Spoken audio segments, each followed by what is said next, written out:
Baie welkom by Leef die Woord. Ons gesels oor die hemelvaart van Jesus Christus. En ons gaan na aanleiding van Markus 16 vers 19 oor die hemelvaart gesels. Kom ons bid saam. Ons hemelse Vader, ons het U lief en ons wil U dank dat ons oor hierdie groot waarhede omtrent Jesus Christus kan nadink. Open ons oë dat ons die skrifte kan verstaan. En dankie Here dat ons hierdie waarhede oral kan bekend maak en dit met vrymoedigheid kan doen. Ons bid dit in Jesus se naam. Amen. Nou lees nou saam met my net hierdie een vers uit Markus 16 uit en dit is vers 19. Nadat die Here dan met hulle gespreek het, is hy opgeneem in die hemel en het gaan sit aan die regterhand van God. Die hemelvaart van Jesus Christus. Charles Spurgeon het so treffend gesê, en ek lees dit graag vir julle, dat alle Christelike gedagtes vreugde vind daarin om te besin oor die 4 groot gebeurtenisse wat helder uit die verhaal van ons verlosser skyn, naamlik sy geboorte, sy dood, sy opstanding en sy hemelvaart. Hy gaan verder om te sê, hierdie 4 vorm 4 trappe in die leer van lig, waarvan die voet op die aarde staan, maar waarvan die top in die hemelryk. Is dit nie 'n treffende beskrywing van hierdie 4 groot sake ten opsigte van Christus Jesus nie? Sy geboorte, sy dood, sy opstanding uit die dood en beslis ook sy hemelvaart. Wanneer ons nadink aan hierdie 4 groot waarhede, kan ons nie bekostig om enige een van hierdie 4 gebeurtenisse prys te gee of om dit af te skeep nie. Dit sou ook nie vir ons voordelig wees om die waarde van enige een van hierdie 4 te vergeet of te onderskat nie. Maar wanneer ons dink aan die hemelvaart van Jesus Christus, dan besef ons dat dit 'n profesie is wat in vervulling gegaan het. In Psalm 110 vers 1 word daar verwys na die hemelvaart van Jesus Christus en dan gebeur dit ook, soos ons dit hier gelees het in Markus 16 vers 19. Ook daardie verhaal wat ons kan volg in Handelinge 1, waar ons so duidelik 'n breedvoerige vertelling kry of weergawe kry van die hemelvaart van Jesus Christus. Ons weet ook, Petrus het op die dag van Pinkster verwys na die hemelvaart van Jesus Christus en hoe hierdie profesie ten opsigte van Jesus se hemelvaart en dat hy aan die regterhand van God in die hemel gaan sit het, hoe hierdie profesie in vervulling gegaan het. Dan is dit so treffend wanneer ons die woorde van die Hebreërbriefskrywer lees in Hebreërs 1 vers 3. Hy, dit is nou Jesus, wat die afskynsel is van sy heerlikheid en die afdruksel van sy wese en alle dinge dra deur die woord van sy krag, nadat hy deur homself die reiniging van ons sondes bewerk het gaan sit aan die regterhand van die majesteit in die hoogte. Vriende, die hemelvaart van Jesus is die waarheid. Ons kan dit met gerusheid glo. Weereens bevestig dit die gesag van die skrifte en dit kom bevestig ook weer eens die integriteit van die Godheid. Ons kan God glo. Ons kan die skrifte glo. Maar dan wil ons vra, wat is die betekenis en wat is die waarde van die hemelvaart van Jesus Christus vir ons in ons dag? Wat kan ons met mekaar deel ten opsigte van die hemelvaart van Jesus Christus? Voordat ons daaroor gesels, en ek gaan vlugtig net 4 punte noem, maar voordat ek dit doen, wil ek tog noem dat Jesus Christus nie sy hemelvaart geheim gehou het nie. Jesus Christus het vroeg al daarna verwys. Ons sien so byvoorbeeld in Johannes 6 vers 62 dat Jesus gesê het dat hy sal teruggaan na sy Vader, dat hy sal opvaar na waar hy van tevore was. In Johannes 14 vers 12 het Jesus gesê dat hy na sy Vader gaan. En so sien ons in Johannes 16 vers 5 het Jesus gesê, hy gaan teruggaan na sy Vader wat hom gestuur het en hy gaan na hom toe teruggaan, na die Vader van wie hy uitgegaan het, gaan hy weer teruggaan in Johannes 16 vers 10 en Johannes 16 vers 28 sê Jesus ook dat hy van die Vader uitgegaan het om in die wêreld te kom en dat hy weer uit hierdie wêreld sal uitgaan, dat hy hierdie wêreld gaan verlaat om na sy Vader toe terug te gaan. Ek besef dat die disippels dit waarskynlik nie heeltemal verstaan het wat Jesus gesê het nie. Tog het alles sin gemaak op daardie wonderlike dag toe hulle daar was, toe Jesus in die hemel in opgevaar het. Toe dit voor hulle oë gebeur het hulle ewe skielik verstaan wat Jesus Christus bedoel het. Dit het juis gemaak dat Petrus die vrymoedigheid gehad het om te preek en dit in sy boodskap, daardie groot bekeringsboodskap wat hy gepreek het, waarvan ons in Handelinge 2 lees, dat hy na die hemelvaart van Jesus kon verwys en kon sê dat dit in vervulling gegaan het. Maar wat is die betekenis daarvan vir ons in ons dag? Daar is baie dinge waaroor ons kan gesels. Tog wil ek vandag net vlugtelik by 4 dinge stil staan. Wanneer ons gesels oor die hemelvaart van Jesus Christus, dan bevestig dit dat die hemel 'n werklikheid is. Jesus Christus het fisies, liggaamlik in die hemel in opgevaar. Daarom rig die hemelvaart van Jesus onmiddellik ons gedagtes hemelwaarts. En ons moet dit vir mekaar sê, dat die hemel net so 'n werklikheid is, soos wat die aarde is. Herinner my aan die woorde wat Rahab gesê het, toe sy gesê het, want die Here hele God, hy is 'n God in die hemel daarbo en op die aarde hieronder. Die hemel is 'n werklikheid.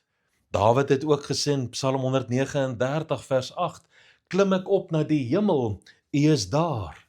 Vriende, Jesus Christus is in die hemel. Dit maak die hemel 'n werklikheid. Dis juis waar Stefanus ook Jesus aanskou het. In Handelinge 7 lees ons in vers 56 dat hy die hemele geopend gesien het, toe hy gestenig geword het, dat hy die hemel geopend gesien het en die Seun van die mens aan die regterhand van God gesien staan het. Jesus Christus het in die hemel opgevaar, dit bevestig dat die hemel 'n werklikheid is. En dan weet ons ook in Handelinge 1 vers 9 tot 11 dat daar gesê was dat hierdie Jesus wat so in die hemel opgevaar het, weer van die hemel af aarde toe gaan terugkom, dat hy weer gaan terugkeer. Die wederkoms van Jesus vanuit die hemel uit. Die hemel is 'n werklikheid. In die tweede plek, wanneer ons nadink oor die hemelvaart van Jesus Christus, dan sê die hemelvaart van Jesus Christus vir ons, dat Jesus Christus sy werk wat hy op die aarde moes kom doen, dat hy dit afgehandel het. Die hemelvaart beteken nie dat Christus Jesus van die mensdom onttrek het nie. Dit dui wel aan dat Jesus Christus se aardse missie, in terme van die verlossingswerk wat hy moes kom doen het, dat dit volbring was, dat dit afgehandel was. En daarom kon Jesus weer na die hemel terugkeer. En dan moet ons dit vir mekaar sê, en dit gee aanleiding na die derde punt wat ek wil noem, dat alhoewel sy werk hier afgehandel is, dat Jesus nie nou in die hemel met respek gesê ledig rondsit nie. Jesus Christus het na die hemel opgevaar om daar besig te wees. En wat is dit wat Jesus nou doen? En dit maak die hemelvaart van Jesus vir ons so belangrik. Jesus tree nou in as ons voorspraak. Jesus Christus se hemelvaart bevestig sy aanvaarding van sy middelaarswerk en die aanbieding van homself as die soenoffer vir almal wat in hom glo. Luister vriende, ons het 'n voorspraak by die Vader, Jesus Christus die regverdige. En hy pleit nou persoonlik vir jou en vir my en elke ander mens wat in hom glo en wat hom bely. Hy pleit nou persoonlik vir ons by die Vader op sterkte van sy bloed waarmee hy ons sonde skuld betaal het.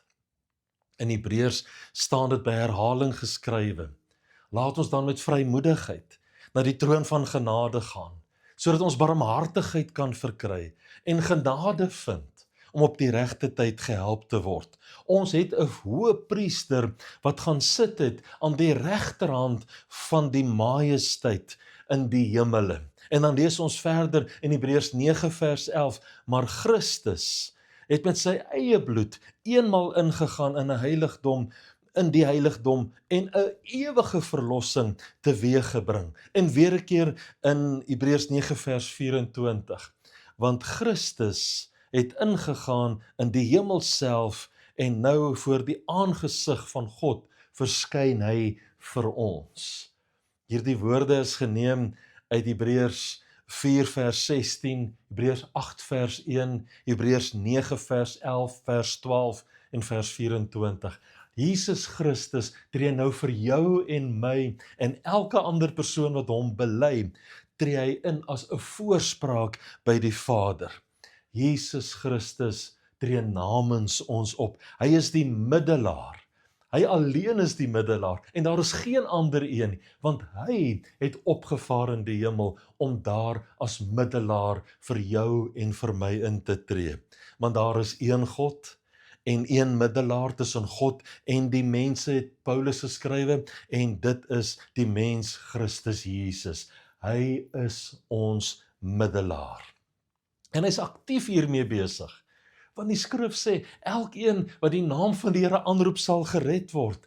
Wat beteken telkens wanneer iemand Jesus bely as saligmaker en as verlosser, dan tree Jesus op as 'n voorspraak, as 'n middelaar vir daardie persoon. Hy's aktief daarmee besig.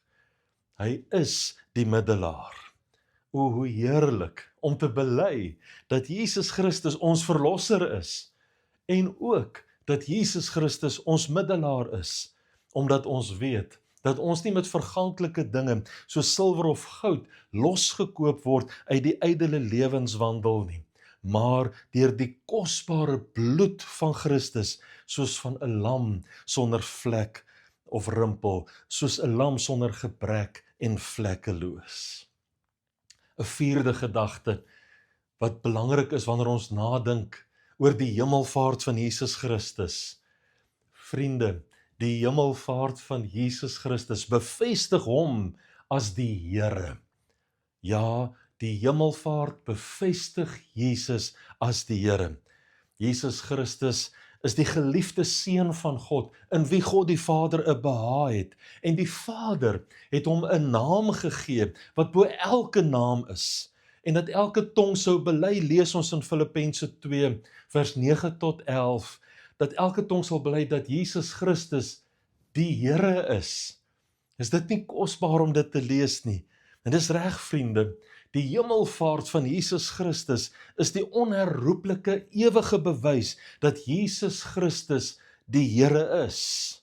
Petrus het dit juis ook op die dag van Pinkster in daardie preek wat hy gepreek het, het hy dit ook baie duidelik gestel.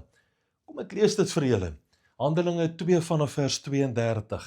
Hierdie Jesus het God opgewek, waarvan ons almal getuies is.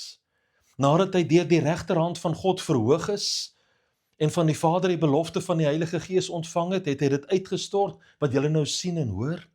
Want Dawid het nie na die hemel opgevaar nie, maar hy self sê, die Here het gespreek tot my Here, sit aan my regterhand, totdat ek die vyande gemaak het, 'n voetbank van u voete.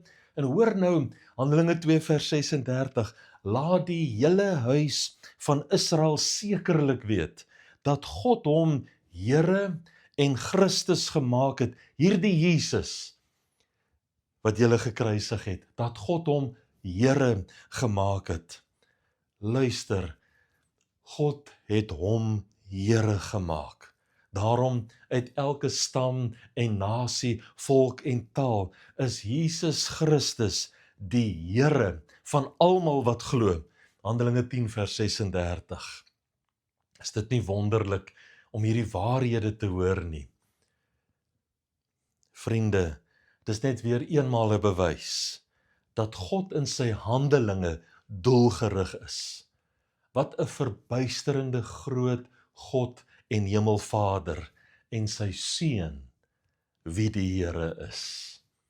Mag hierdie kort gedagte, hierdie oordenking oor die hemelvaart van ons Here Jesus Christus, mag dit jou weer diep en dieper bewondering van Jesus gee, oor Jesus gee. Daar is niemand soos Jesus Christus nie. Hy is ons Here. Kom ons bid saam. Ons glo en bely dat U die Christus is, dat U gebore is, dat U geleef het, gesterf het en opgestaan het, en dat U opgevaar het, en dat U die Here is, dat U die Here van ons lewens is. Amen.